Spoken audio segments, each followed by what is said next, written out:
وإلى الأرض كيف سطحت ببين زوي ناجولت نالرزت بوش كخواي قول إذني بينا داوا أها جار جار خواي قول إذن دا بو چند ثانيك طبعا أجا بقاتا 2-3 دقائق كاولا بن بلام أو زلزالي كخواي قول أينيري وما نرسل بالآيات إلا تخويفا سيركي بمقياس الريختر على 3 ثانية 4 ثانية 38 ثانية لو زياتر نقيشتو تدقوا دقوا نيو 2 دقوا 3 دقائق أو بقاتا 5 دقائق هرتاو كارساتا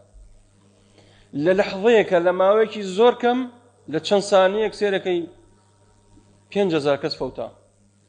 حتى خانو هي الرما بسر وخلقه بلام أو خواي پروردگار إذن نادات أگر إذن بات كوتاي من بياتو والروجك جديه إذا زلزلت الأرض زلزالها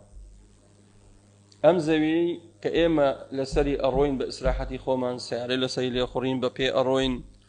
زرعاتي لسركين إشكار كسابتي بإسراحت لسركين روجك دي أما نامني يوم تبدل الأرض غير الأرض